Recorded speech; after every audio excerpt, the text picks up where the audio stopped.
Thank you again for joining me. I'm with Karen Whelan. She is the Assistant Dean, Learning and Teaching, Science and Engineering Faculty at QUT in Brisbane. Welcome to the program. Thank you, Alex. So I thought we'd start by asking you to please tell us a little bit about QUT, your work there, and some career highlights. So QUT is an ATN university in Brisbane. Mm-hmm. We have 6 faculties. The faculty that I'm within is the Science and Engineering faculty. We have about 9,000 students, and we offer courses in engineering, science, maths, IT and urban development. My role is Assistant Dean Learning and Teaching, which means I'm responsible for ensuring the quality of all our courses and teaching across those 5 domains. And it's a pretty interesting and exciting job. We've got some amazing students and some wonderful graduates out there in the world too. And any particular career highlights that career highlights want to share with us? Look, I've had many. I actually really love the job I'm in right now because I feel like all your experiences brought you there. Yes, that's exactly right. And I think engineering, IT, science, maths, all of those areas are where the jobs of the future are. Yeah. So it's great to be working at an institution that's focused on the real world of today and tomorrow.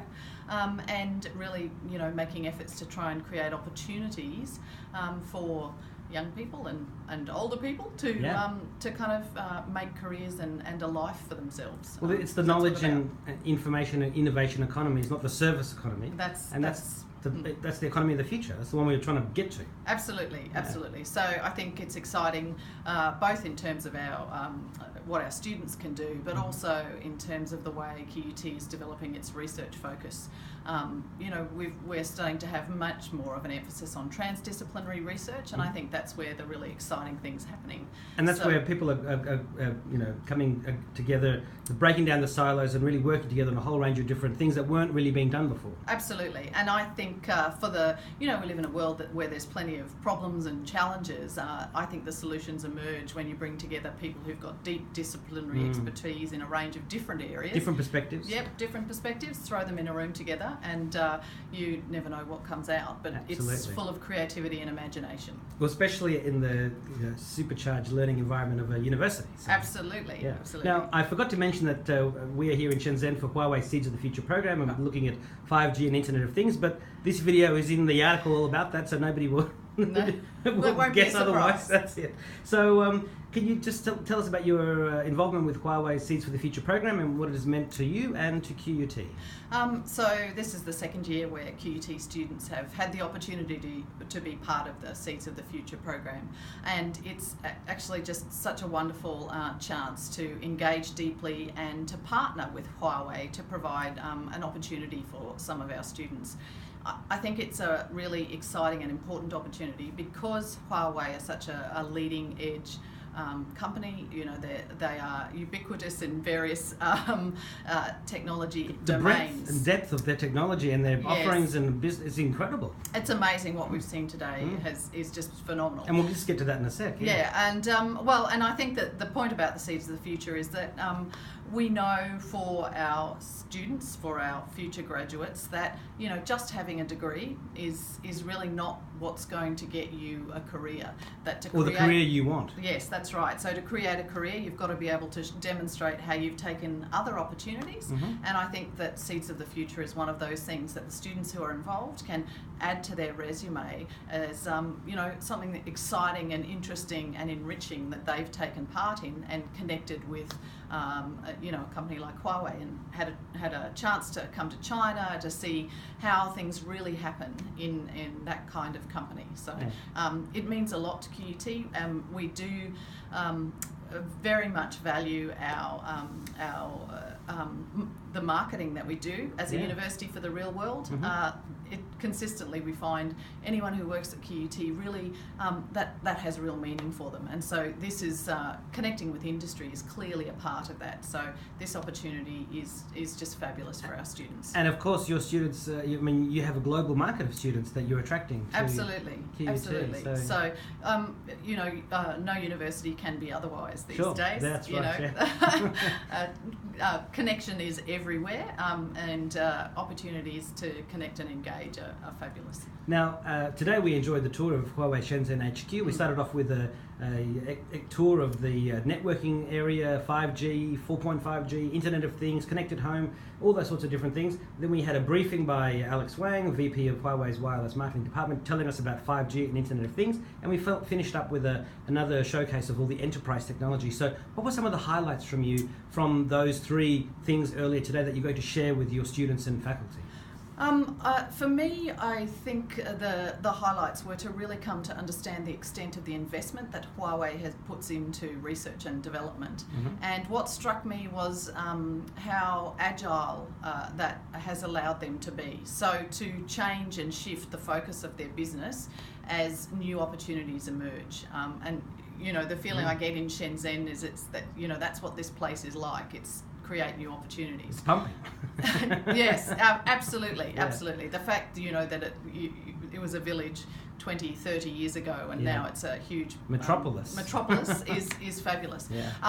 And so, the specific things are the kind of developments that are coming with 5G, and the disruption that might bring to many industries. To us all. And for me, disruption is actually that's the exciting bit. So I think what was brought home to me was that our students who are developing technical skills have opportunities to apply them in so many different and new domains.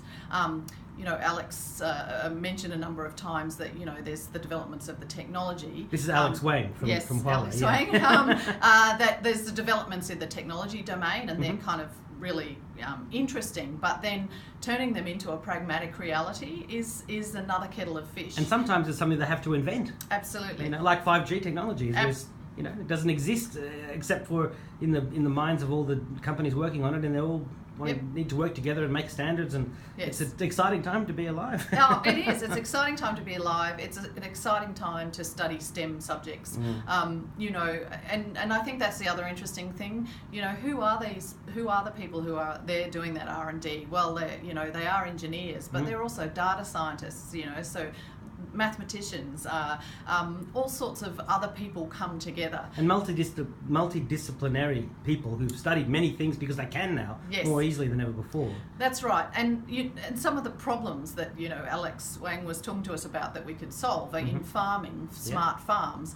Those solutions emerge when you bring the people who know about the telecommunications, who know about the 5G, with someone who has an agricultural science background, for example. And so I think that's really where the solutions emerge, when you bring together those transdisciplinary opportunities. And that made me really excited about the possibilities, but also the way Alex Wang and others in Huawei have spoken to us about their kind of commitment to make it happen. It requires imagination, it requires innovation, but they're clearly focused on making it happen. So that was the exciting bit, and so for me, what I want to go and say to our students is that you're getting exactly the start you need. Take the opportunities you can, and imagine anything. Imagine anything, and you can make it happen. So, on that point about imagining anything and about disruption changing the future, how do you see the tech industry evolving over the next, say, decade? Look, I'm not sure that anyone can really predict that. It's just a crystal ball we have to look in, right? It's exactly, that's right. And I think the thing is, it's actually the tech industry allied with a whole pile of other industries. I mean, I mentioned farms. Healthcare, e-health. I mean, if you think about it, the list is endless. It's every industry. Absolutely. It's every industry. Absolutely. So I think what's going to happen is that sense of connection will just change the way we think about getting things done.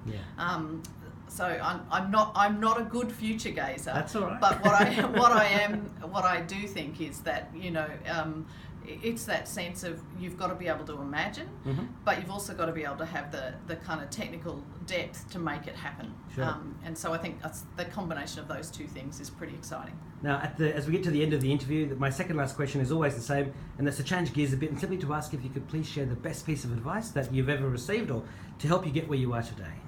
I think the best piece of advice I've ever got is to believe in yourself.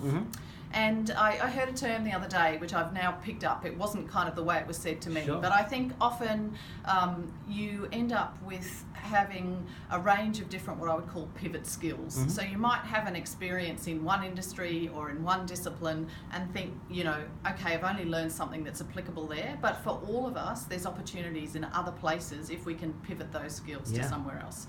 So, you know, I was trained as an engineer, but I spent a lot of time as an educator. I've done many different things, and mostly it's by saying, well, you know, I might not look on paper like I could do that, but I'm going to have a go because I reckon I've got some of these skills that could be applied in this new domain.